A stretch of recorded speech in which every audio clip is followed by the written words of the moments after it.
Bismillahirrahmanirrahim. Assalamualaikum warahmatullahi wabarakatuh.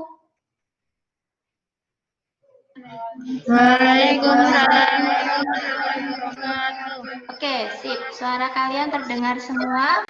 Baik, untuk pertemuan kali ini demi kelancaran dan keberkahan untuk kita semuanya, silahkan dipimpin berdoa. Ketua kelasnya. Bismillahirrahmanirrahim. Raditu billahi rabba wa bil islami dina wa bi Muhammadin nabiyyan wa rasulah.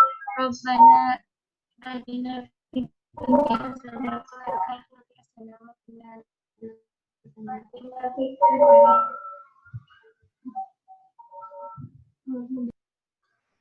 Amin ya robbal alamin. Terima kasih untuk Syifa, ketua kelas sudah memimpin berdoa. Baik, pertama kali hari ini yang hadir siapa saja? Saya cek partisipannya sudah 25 bersama saya. Berarti total siswa 24. Saya cek dulu, klarifikasikan ke absensinya. Hadir semuanya ya? Alhamdulillah hadir semua sudah. Oke, berarti betul nihil untuk semua bisa kita persiapkan. Jangan lupa buku paket disiapkan, buku catatan juga siap. Baik, sudah. Kita masuk ke kegiatan inti. Jadi kemarin kalian sudah belajar tentang kromosom dan gen. Kali ini kita lanjutkan dengan pembelajaran DNA dan RNA. Ustazah akan share screen suatu video yang tidak kalah menarik dari video yang kemarin. Ini malah videonya sangat-sangat up to date, sangat-sangat terkini, dan mungkin nanti bisa kalian gunakan untuk pengetahuan wawasan kalian lebih jauh. Baik, kita share screen terlebih dahulu.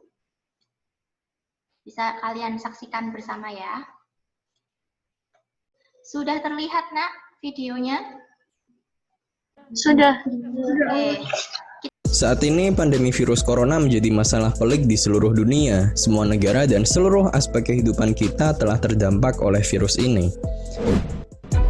Salah satu langkah penting yang perlu dilakukan dalam antisipasi virus corona adalah mendeteksi apakah seseorang terjangkit penyakit COVID-19 ataukah tidak. Proses deteksi ini umum dilakukan dengan metode tes PCR. Nah, di video kali ini kami akan membahas mengenai tes PCR untuk corona, juga beberapa istilah yang sering digunakan seperti pemeriksaan swab dan rapid test. PCR atau Polymerase Chain Reaction adalah teknik biologi molekuler yang populer untuk mereplikasi materi genetik secara enzimatik tanpa menggunakan organisme hidup. Singkatnya, teknik ini memungkinkan sejumlah kecil DNA diperbanyak berkali-kali lipat. Lalu dengan lebih banyak DNA yang tersedia, analisis menjadi lebih mudah dan akurat dibandingkan dengan jenis tes lain. Setelah serangkaian proses ini dilakukan, selanjutnya adalah membandingkan materi genetik sampel dengan materi genetik pada virus corona SARS-CoV-2 untuk mengetahui ada atau tidaknya virus corona pada pasien. Dalam melakukan tes PCR, mekanisme yang perlu dilakukan pertama kali adalah mengambil sampel dari pasien dengan pemeriksaan swab. Pemeriksaan swab dilakukan dengan mengambil atau menyeka sampel lendir dari dalam pangkal hidung atau tenggorokan. Pengambilan sampel ini memang terasa sakit, tapi ini hanya sementara. Setelah sampel lendir ini didapatkan, sampel ini kemudian akan diuji dengan metode PCR yang sudah kami jelaskan sebelumnya. Hasil tes ini memiliki akurasi yang tinggi dibandingkan dengan tes lainnya. Baik, itu tadi penjelasan tentang PCR. Mungkin kalian sudah pernah mendengar selain di video yang sudah Ustazah jelaskan ya. Jadi, coba pernah tidak kalian juga pernah mendengar tentang PCR? Ternyata ada kepanjangannya, singkatannya Polymerase Chain Reaction. Ada yang tahu apa itu tadi? Dari video tadi mungkin kamu bisa memberikan suatu pendapat. Silakan. Ken, mau mencoba? Gimana? Secara enzimatik. Teknik replikasi DNA secara enzimatik. Berarti kalian sudah mengetahui bahwa DNA itu yang berada di dalam kromosom yang kemarin kita sudah pelajari, ternyata bisa melakukan penggandaan atau replikasi. Nah, sekarang kalau DNA bisa melakukan replikasi, berarti kalau DNA bisa melakukan replikasi, berarti pemanfaatannya. Nah, Mengapa COVID-19 yang sekarang sedang booming saat ini sehingga pandemi di mana-mana ini bisa dideteksi pakai aplikasi tes PCR? Ada yang tahu tadi mekanismenya dari mekanisme dalam video yang sudah dijelaskan? Coba silakan yang mau berpendapat. Ya, gimana Syifa?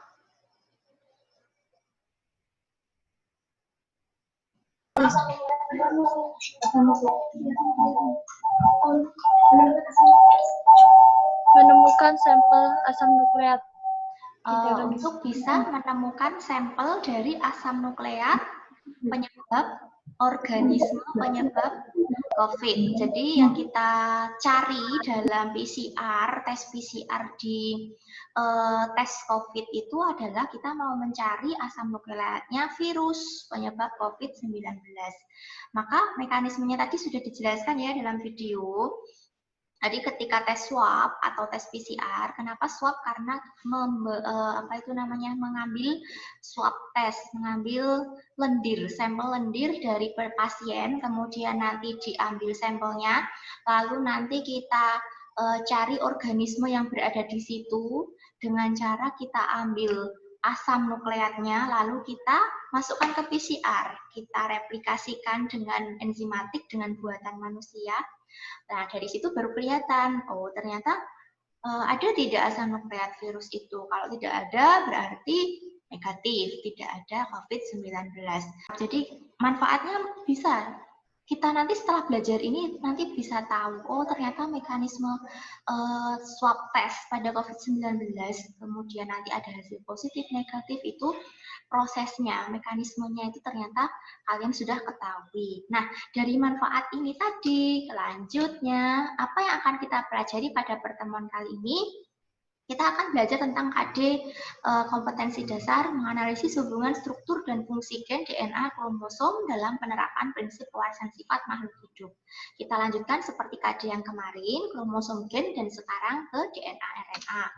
Lalu indikator apa yang akan kita kuasai untuk pertemuan kali ini? Kalian nanti bisa mengidentifikasi struktur dan fungsi asam nukleat.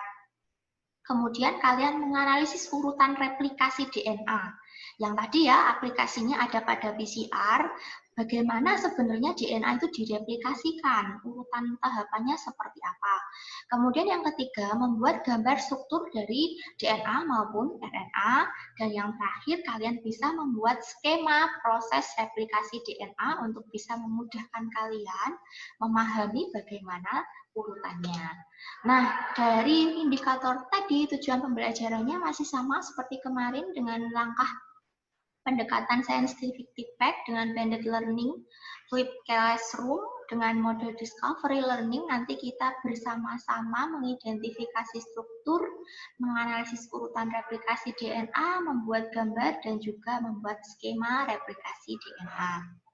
Lanjutnya, dari tujuan tadi, maka pertemuan kali ini kita akan belajar tentang materi DNA dan RNA di pertemuan kedua. KKM, ketuntasan yang harus kalian capai minimal sama juga sebesar 75. Oke, dari pembelajaran kita tadi, maka hari ini Ustazah akan mengecek kembali langkah pembelajaran yang sudah kalian tempuh ya di 10G kalian. Mari kita sama-sama mengecek LMS kalian, 10G kalian. Nah, yang pertama ini tadi, yang pertama kalian sudah mempelajari, sudah membuka LMS, sudah membuka 10G bagian video. Jadi kalian sudah membuka bab 5, substansi gen, bagian bahan ajar, kalian menemukan serangkaian video asam nukleat, kemudian video tentang replikasi, lalu kalian mengunduh bahan ajar, ya. Nah, untuk bahan ajarnya bisa Ustazah tampilkan di sini. Nah, ini tadi adalah tampilan bahan ajar yang sudah kalian download. Dari peta konsep, kemudian ada struktur DNA, kemudian ada macam-macam replikasi DNA, bagaimana tahapannya, lalu kita beranjak ke replikasi, ke struktur RNA, tipe-tipenya ternyata tidak hanya satu, tapi ada 3.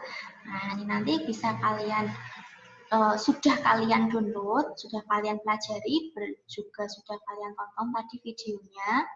Untuk LKPD yang sudah kalian download, ini bisa kalian simak di sini untuk kegiatan 1. Nomor 1, kalian sudah membuat model sederhana dari DNA-RNA. Kemudian untuk nomor 2, kalian memberikan perbedaan DNA-RNA. Nomor 3, kalian harus mengidentifikasi enzim mana saja yang bekerja di situ. Nah, dari LKPD ini kalian sudah berdiskusi tentunya lewat LMS 10G kalian. Coba Ustazah tampilkan kembali. Nah, di sini diskusnya ini sudah kalian lengkapi. Jadi dari kelompok 1, kelompok 2, dan seterusnya sudah ada hasil yang sudah kalian foto, kalian abadikan. Kemudian untuk model DNA tadi Ustazah sempat melihat, oh ini untuk model DNA sudah ada yang memoto juga, kemudian memasukkan ke LMS dengan langkah kerja yang sudah sistematis, alurnya sudah jelas.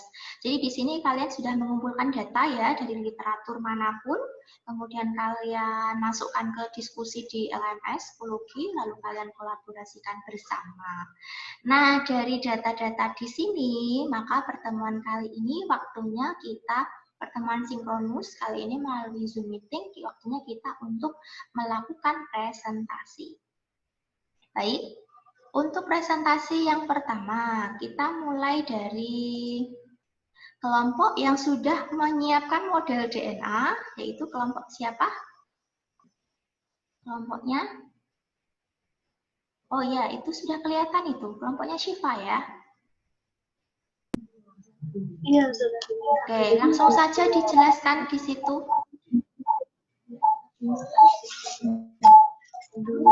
Ini model DNA yang dibuat dari kelompok 5 dengan bahan gunting, kawat, dan selotip.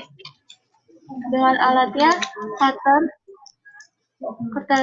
kertas origami, gunting, dan tang. Nah, cara kerjanya yang pertama, lipat kertas origami menjadi 4 bagian, lalu digunting. Lalu setelah itu kemudian digulung dan diselotip pada kedua ujungnya. Lalu pasangkan yang biru dengan merah dan yang hijau dengan yang pink dan dihubungkan dengan selotip juga. Nah, di ujung sini kita tempel dengan kawat. Ada 2 kawat, ujung kanan dan ujung kiri. Lalu diselotip dengan kertas origaminya. Kemudian kedua ujungnya diputar dengan arah yang berlawanan. Baik, kreatif sekali, bagus itu ya. Kelompok berapa Syifa? Dari kelompok? Kelompok 5 sudah. Kelompok 5, oke. Untuk kelompok lain, ada yang mau memberi tanggapan? Silahkan. Ada yang mau bertanya? Ya? Tanya Us. Oke. Kenapa warnanya dibuat berbeda? Siapa yang bertanya ini? Noviana ya, yang menyalakan mic di sini Noviana. Kenapa dari basa nitrogeni itu ada yang warnanya beda-beda, ada yang biru, merah, hijau, pink, itu menandakan apa ya Syifa? Bisa dijelaskan, ditanggapi dulu. Gimana Syifa? Bisa ditanggapi, silakan. Kita membuat warnanya berbeda dengan 4 warna untuk membedakan pirimidin dan purin. Dan yang sebagai aden dan yang timin, yang pink sebagai sitosin dan yang hijau sebagai guanin. Oke, ya. Baik, dan bagus ya itu ya tadi. Jadi kenapa ada perbedaan warna? Karena di situ kita tahu basa nitrogen ada 4 macam. Ada purin, pirimidin, yang purin itu guanin, adenin, pirimidin, timin, sitosin. Maka kita harus bedakan. Di mana kalau dia ada timin, maka pasangannya harus adenin. Sedangkan bila di situ ada guanin, maka pasangannya harus sitosin. Jelas ya untuk kelompok lainnya? Paham? Berikutnya untuk nomor 2. Saya share screen nomor 2, coba langsung kalian jawab ya. Saya berikan share screen-nya. Nah, nomor 1 sudah terjawab, sekarang nomor 2. Coba ada yang mau memberikan penjelasan sekarang. Lengkapi tabel perbedaan antara DNA dan RNA. Untuk bentuk struktur, ada yang mau memberikan tanggapan? Silakan.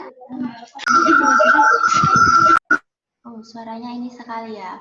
Oke, kalau gitu kita beralih ke ini, ke chat aja. Coba, kalau chat semuanya pasti bisa. Masih ke nomor 2 ya. Saya chat dulu. Di sini saya stop share. Saya buka chatnya.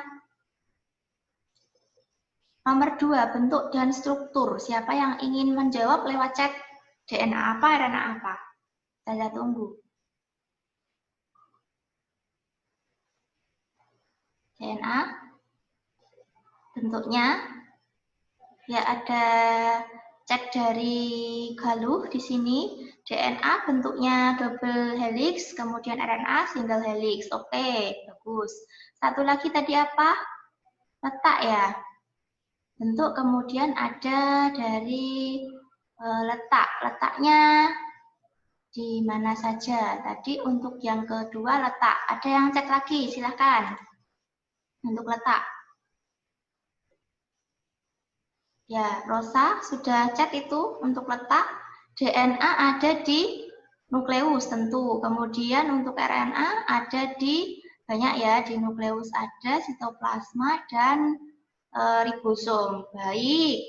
Lanjutnya, yuk yang lainnya bisa ikut menjawab jenis gula. DNA gulanya apa? Silahkan. Ayo cepat-cepetan. Nanti saya catat nanti yang menjawab siapa. Ada Hanifah ya yang menjawab untuk letaknya. Maaf tadi untuk gulanya DNA deoksiribosa, RNA ribosa. Oh, ada yang ketinggalan. Tadi kalah cepat ternyata. Terus ada fungsinya. DNA fungsinya untuk ada yang tahu DNA fungsinya? Aulia Latifah. Untuk apa ini? Pewarisan sifat ya. Terus yang RNA untuk sintesis protein. Lalu kadarnya. Kadarnya gimana? Untuk yang terakhir sekarang. Ayo kadarnya. Kadarnya dari yang belum? Siapa yang mau chat? Oh, betul. Kadarnya kalau yang berubah-ubah itu punya siapa? RNA, sedangkan pada yang tetap itu punyanya DNA. Bagus sekali, nah. Oke, jadi interaksi kalian di sini juga diperlukan ya untuk menjawab KPD-nya. Sekarang kita ke nomor 3. Baik, untuk nomor 3, Ustazah share screen terlebih dahulu. Nomor 3. Kita akan mencari tentang nih, apa saja enzim yang bisa kalian jawab di sini. Nomor 1, mengendorkan tegangan lilitan rantai DNA yang belum terbuka. Kalau tadi sudah cek, silakan bersuara. Dari enzim A sampai E, mudah ini. Udah ada pilihannya, tinggal kalian pasangkan aja. Nomor 1, siapa yang mau menjawab? Ayo, masih banyak yang belum dapat skor ini. Untuk yang nomor 1, ada yang menjawab? Isomerase. Ya, yang mengendorkan itu adalah topoisomerase. Yang nomor 2, membuka rantai ganda DNA menjadi rantai tunggal? Enzim helikase. Helikase. Yang ketiga, menggabungkan deoksiribonukleotida dan memanjangkan rantai? DNA polimerase. Bagus, DNA polimerase. Lalu yang menyambung fragmen Okazaki siapa? Ayo. Ligase. Ligase. Lalu yang mensintesis RNA primer sebagai substrat. Tinggal satu, sisanya. Ya, tadi Ustazah sambil mencatat nama-namanya satu-satu. Baik, dan di sini Ustazah mau memperkuat pemahaman kalian, mau menegaskan untuk penjelasannya melalui slide interaktif yang sudah Ustazah buat untuk kalian. Jadi ini bisa kalian perhatikan terlebih dahulu.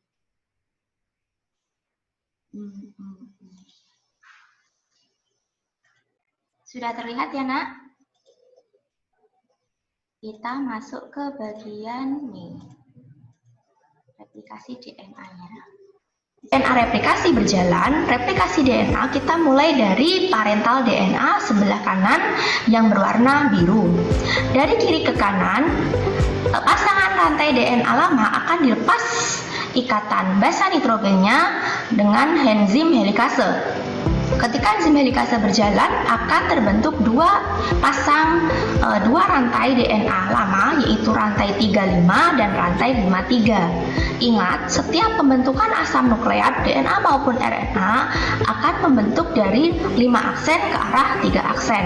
Sehingga untuk rantai DNA yang lama 3 ke 5 akan membentuk pasangan 5 ke 3. Hasilnya, rantai 5 aksen ke 3 aksen yang baru ini akan sekali jalan pembentukannya dan dibentuk oleh enzim DNA polimerase.